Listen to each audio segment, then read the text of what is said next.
Buongiorno da Sicilia 24, questi titoli di oggi.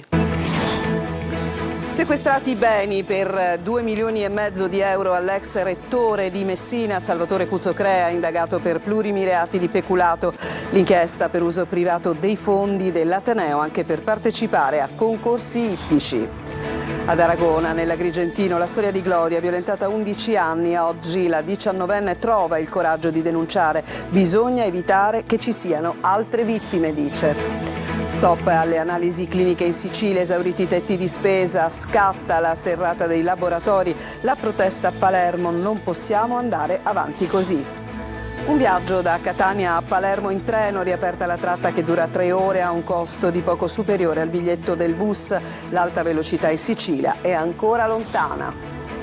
Il maestro del trasformismo Arturo Brachetti a Catania con un nuovo spettacolo Tada, storie di varietà, in scena da ieri e fino al 27 al Metropolitan.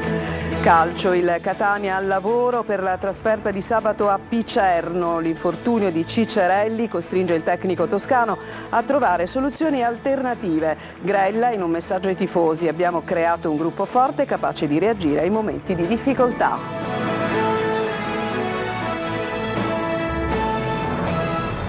Bentrovati. Beni per 2,5 milioni di euro sono stati sequestrati ieri all'ex rettore di Messina, Cuzzocrea, indagato per plurimi reati di peculato. L'inchiesta verterebbe su un uso privato dei fondi dell'Ateneo e su rimborsi spesa non collegati con le attività di ricerca. Orazio Longo.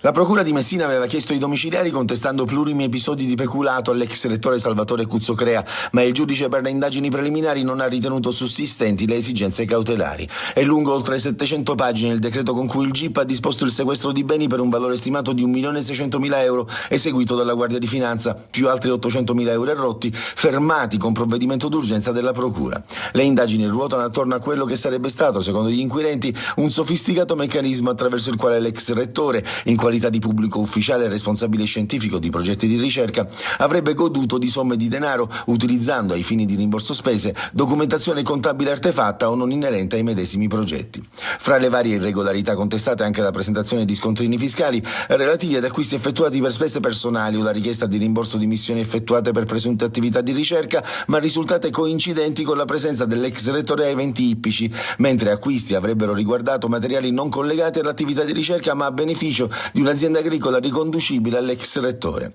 Indagini sono state eseguite anche su fatture emesse all'estero. Cuzzocrea, assieme all'ex direttore generale dell'Ateneo e a 4 imprenditori, è a processo per irregolarità nella gestione degli appalti, delle forniture e dei servizi per l'Ateneo. L'università è parte civile. Ferma restando la presunzione di non colpevolezza, confermo la massima collaborazione dell'Ateneo per ogni eventuale richiesta, dice l'attuale rettrice Giovanna Spatari.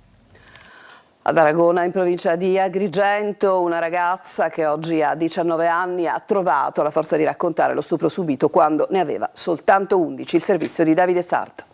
Io sono stata vittima di violenza sessuale nel ormai lontano maggio 2015 e avevo solamente 11 anni, quindi oltre che vittima di violenza sessuale sono stata vittima di pedofilia e questo mi ha profondamente turbata. Ovviamente un evento del genere può solamente cambiarti la vita. Una storia di dolore, ma soprattutto di coraggio. Ad Aragona, durante l'incontro dedicato alla giornata contro la violenza sulle donne, Gloria, una ragazza del paese, ha trovato la forza di raccontare lo stupro subito proprio ad Aragona anni fa. Una ferita profonda che non ha però spezzato la sua volontà di reagire, denunciando i suoi stupratori e affrontando fino in fondo il percorso di giustizia. Io e mia mamma abbiamo denunciato. Ricordo che non è stata per me una scelta facile allora, d'altronde ero solamente una bambina, però ricordo di averlo fatto non soltanto per proteggere me stessa e chiedere giustizia, ma anche per evitare che ci fossero altre eventuali vittime là fuori.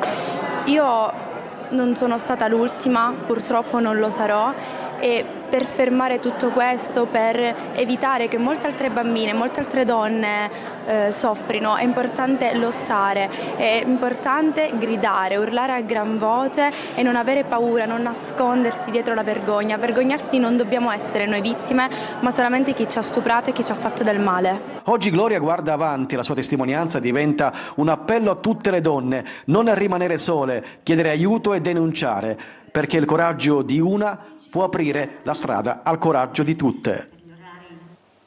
E nel Trapanese allarme per un aumento dei reati da codice rosso, in modo particolare appunto quelli legati al maltrattamento nell'ambito familiare, però non solo ai danni di donne ma anche dei genitori. È un reato legato all'uso degli stupefacenti. Laura Spanò. Le leggi ci sono ma non basta, nonostante l'introduzione del cosiddetto codice rosso con il quale si pensava di risolvere in qualche modo il problema della violenza di genere in provincia di Trapani. I numeri mostrano un aumento di questi crimini. Non siamo riusciti ad assimilare quello che la Costituzione dice, cioè la creazione di un rapporto di eguaglianza. L'aumento che è legato da un lato senz'altro anche a un maggior numero di denunce che arrivano, che vengono presentate presso gli uffici, a una presenza nel territorio da parte delle forze dell'ordine che controllano e intervengono spesso in quanto c'è un allarme, in quanto c'è una segnalazione. Tra i reati allarmanti quello del maltrattamento sulle donne, sui genitori, come dice lo stesso procuratore Paci.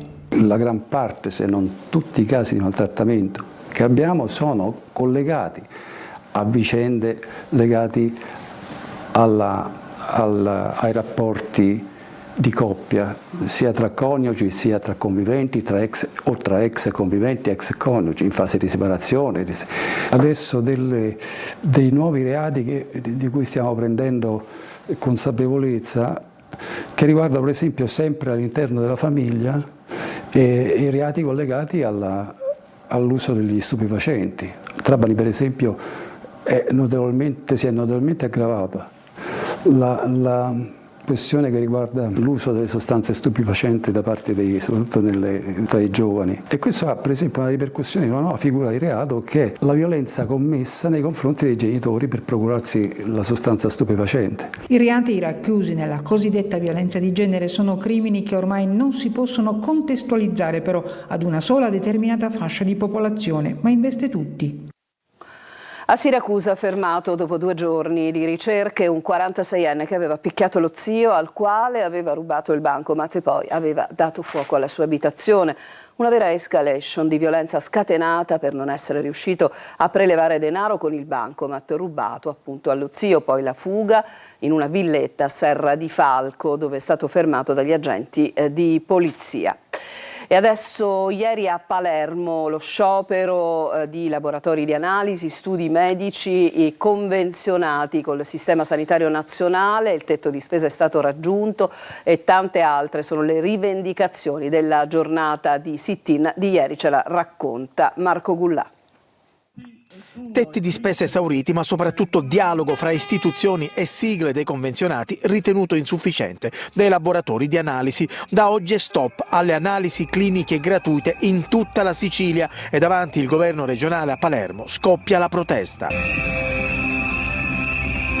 Da parecchi anni il budget assegnato viene assegnato a fine anno, ancora oggi al 26 di novembre noi non abbiamo budget, nonostante che avessimo concluso a maggio una concertazione. L'assessore poi aveva preso 2 mesi di tempo per fare il decreto, poi il decreto l'ho esitato a luglio, da allora 4-5 circolari che hanno confuso pure le ASP e in realtà siamo come sempre a dare prestazioni che poi alla fine non ci vengono pagate. Laboratori di analisi e ambulatori convenzionati non eseguiranno più quelle prestazioni erogate con la ricetta a partire dalla giornata di oggi. Nei nuovi contratti ci intimano di non spendere un euro in più, di non erogare una prestazione in più, e noi siamo costretti a mandare via i pazienti, che bisogna essere medici per capire quanto è profonda questa ferita per noi.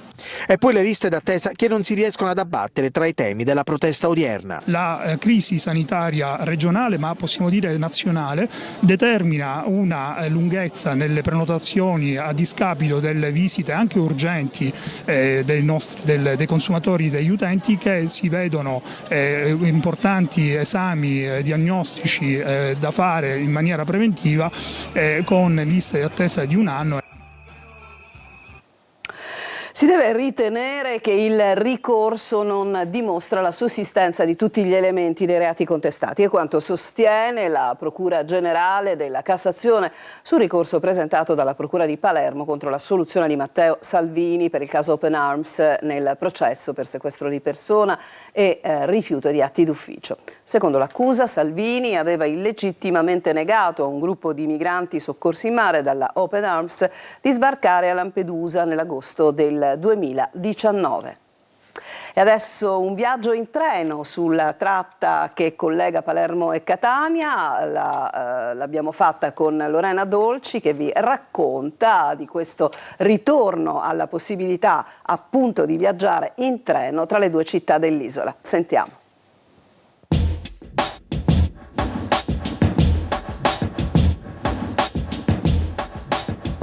Eccoci sul treno diretti a Palermo. Dopo 2 anni e 7 mesi torna la tratta ferroviaria sospesa nel 2023 per l'apertura di un cantiere e riaperta il 3 novembre scorso. Si parte alle 9:32, puntuali. Stiamo passando sui 38 chilometri a doppio binario nuovi di zecca, da Bicocca a Catena Nuova. 7 anni di lavoro, 600 milioni di spesa. Vari interventi tra gallerie e cavalcavie hanno consentito di eliminare i 14 passaggi a livello esistenti. Un importante tassello nell'avvicinare le due più grandi città della Sicilia, Palermo e Catania, ma non pensate al Frecciarossa che collega Roma a Milano a 300 km all'ora. Rimarrete delusi. Sicilia parliamo di alta capacità, quindi la possibilità, avendo 2 binari, un binario per direzione, di poter veicolare più treni lungo la linea. In questo momento stiamo andando a 140 con punte di 150 km orari. Oggi abbiamo treni con velocità massima come questo a 160 km orari. Bisognerà aspettare i nuovi mezzi per poter sfruttare al massimo le potenzialità di questa linea. Restano da completare ancora 140 km da doppio binario da realizzare entro il 2030, quando ha annunciato il ministro Salvini per Catania a Palermo basteranno 2 ore. Ho preferito prendere il treno perché credo che rispetto al pullman sia più comodo. Catania-Palermo in 3 ore come le sembra? Esagerata. Eccoci arrivati a Palermo, sono le 12:29, come previsto abbiamo impiegato 2 ore e 57 minuti per percorrere questi 242 chilometri. Nel confronto con l'autobus vince il gommato, non tanto sul tempo che sotto 3 ore, sui costi 14 euro il bus contro 17,20 euro del treno e soprattutto per il numero di corse, meno di 10 al giorno per il treno contro 1 ogni ora o più per gli autobus. A Catania, nel quartiere di San Nullo, è stato inaugurato un polo di ascolto per le famiglie. È andato Tonino De Mana. La persona e la famiglia come nucleo fondante della comunità, un polo capace di offrire percorsi a sostegno della tutela dei minori e a supporto della bigenitorialità. Catania è capofila di un progetto che racchiude anche i comuni di Mister Bianco e Motta Sant'Anastasia, compresi nel cosiddetto distretto sociosanitario 16. Taglio del nastro alla presenza del sindaco Trantino e prima uscita ufficiale per il neoassessore Spoto. È un polo fondamentale soprattutto all'interno di un territorio complesso. Questo è stato voluto fortemente dall'amministrazione Trantino e dal precedente assessore Bruno Brucchieri, proprio per cercare di non lasciare nessuno indietro. La famiglia è un elemento fondante della comunità, deve essere sostenuta soprattutto nei momenti di fragilità. Parola a chi lavora sul campo da anni, come la cooperativa Prospettiva, che può contare adesso su rinnovati spazi. Quindi siamo riusciti ad ampliare l'offerta dei servizi e ad integrare, oltre allo spazio neutro, uno sportello di ascolto per le famiglie, dove appunto le coppie genitoriali genitoriali, anche al di là di quelle che possono essere separazioni conflittuali o momenti di particolare difficoltà, ritrovano uno spazio in cui confrontarsi con gli operatori e riuscire poi a gestire fuori dal servizio appunto tutte le dinamiche difficili che a volte si presentano in ambito familiare. La struttura di via Fiorita 7 a Sannullo diventa così un polo di riferimento per i servizi sociali in grado di ospitare ed accompagnare nuclei familiari che versano in condizioni di fragilità. Ci fermiamo, c'è una pausa, torniamo tra poco.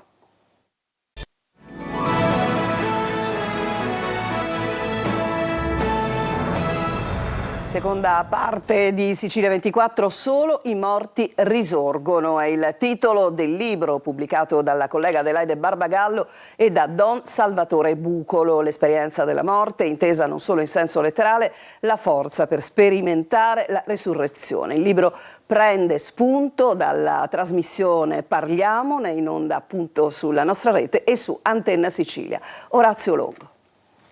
Storie concrete, vere, testimonianze di chi ha sperimentato il dramma sprofondando nell'abisso per poi rialzarsi con la forza della fede. Solo i morti risorgono è il titolo del libro scritto da Adelaide Barbagallo, giornalista, volto del TG Sicilia 24, e da Don Salvatore Bucolo. Storie legate all'esperienza della morte, ma non in senso letterale, semmai in un contesto avvolto dalle sfumature dell'animo umano, passando dal dolore per la scomparsa di un figlio a quello di una diagnosi terribile, a un tradimento. Situazioni che possono portare al rancore, al chiudersi, alla disperazione. Il libro prende spunto dalla trasmissione Parliamone, in onda su Telecolor e Antenna Sicilia. È un libro che vuole dare speranza a chi lo legge, speranza a chi in questo momento magari sta vivendo un momento di buio, di dubbio, un dramma personale.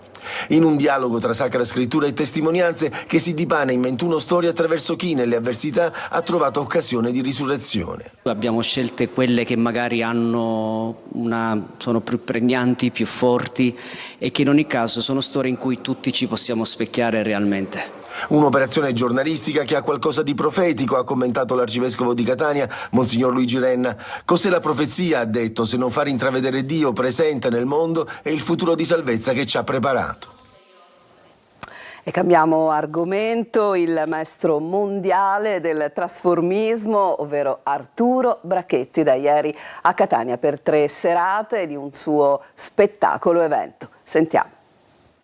Si dice che il varietà sia morto, ma il varietà non muore mai perché è nel nostro DNA. Adesso sono diventati social, no? I contenuti di 1 minuto che uno sfoglia con una grande varietà di immagini, sempre con gli stessi argomenti: sesso, spirito, sogno. Un excursus della storia del varietà, dalla commedia dell'arte fino ai giorni nostri, tra aneddoti, memoria popolare, musica e immagini. Arturo Brachetti arriva a Catania con un nuovo spettacolo che ripercorre 150 anni di varietà in modo intimo ma anche sorprendente. Soffermandomi soprattutto nel Novecento, con dei numerini, delle personificazioni, quindi farò Gastone, il Petomane, delle canzoncine Paolo Poli, le canzoncine anche porcellose, quelle di sicuro ci sono perché il varietà era la patria della libertà di parola. Allora, chi l'ha ammazzato? Ma tutto quelle che sono. Un racconto vivo, costruito tra i bauli, il pianoforte, oggetti iconici e proiezioni. Io sono nato nel varietà, io ho cominciato, ho fatto un'audizione per Macario, penso nell'81, e poi sono andato a Parigi con le mie valigie e sono nato artisticamente nel varietà. Un viaggio teatrale che inaugura la 13ª edizione di Palco Off, rassegna dedicata al teatro contemporaneo e indipendente. È la vocazione della nostra rassegna che getta il cuore oltre l'ostacolo, proponendo una stagione divisa in 2 sezioni, una di ovvero di spettacoli off che erano fringe un tempo ma che sono entrati nel grande circuito, come Baccalà con cui abbiamo debuttato, Brachetti che è il maestro del trasformismo ma è off a tutti gli effetti. E a questo punto ci fermiamo, c'è una pausa, torniamo tra poco.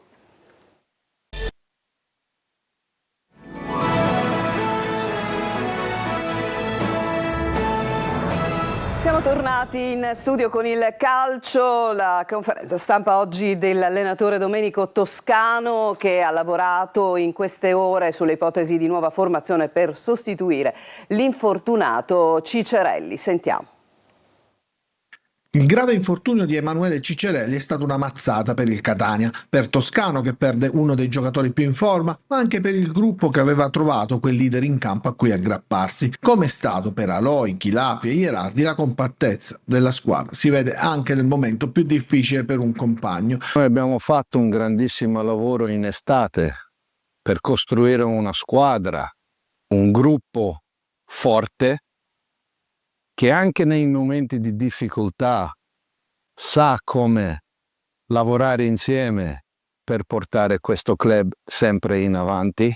Toscano deve trovare nuove soluzioni, quindi, e anche stamattina la squadra ha lavorato secondo le indicazioni del tecnico per capire sul campo l'ipotesi più praticabile. Il tassello più importante, l'ago della bilancia delle scelte del tecnico, può essere Alessandro Quaini, rientrato dalla squalifica dopo aver scontato il turno di stop, può mettere a disposizione la sua duttilità. Domenica scorsa in mezzo al campo c'era la coppia di Tacchio-Corbari, adesso sarà interessante vedere se Quaini tornerà a prendere il proprio posto in mediana al posto di Corbari oppure schierato in difesa come braccetto destra preferito ad Allegretto, che da ex di turno scalpita per giocare a Picerno e contro il Latina ha dimostrato di essere sul pezzo. Proprio per questo potrebbe anche essere riconfermato, visto anche le assenze di Pieraccini e Ierardi. È il dubbio maggiore che Toscano si porta dietro. Domani il tecnico parlerà in conferenza stampa anticipata di un giorno, così da permettere rifinitura e partenza immediata al gruppo nella mattinata di venerdì.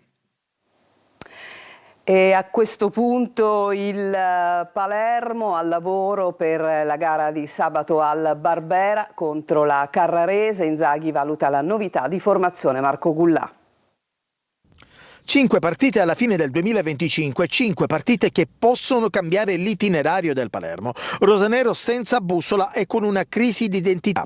Il pari con Lentella ha ulteriormente amplificato i problemi della squadra di Inzaghi. 5 gare però decisive in cui i rosanero hanno il dovere di dare finalmente un senso a questo girone d'andata e provare a ridurre il gap di 6 punti dal Modena, attualmente secondo in classifica. Sabato al Barbera arriva la Carrarese, partita alla portata della banda di Inzaghi. Ci saranno novità. In avanti, assieme a Poyampalo, dovrebbe toccare a Brunori, che contro Lentella è rimasto in panchina.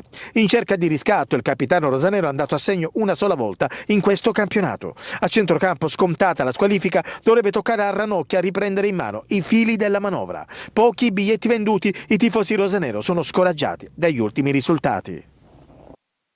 E con questo servizio si chiude questa edizione di Sicilia 24. Vi ricordo il prossimo appuntamento con il nostro telegiornale alle 14. Vi lascio adesso a Marco Carli per la conduzione del consueto appuntamento con la rassegna stampa. A tutti una buona giornata.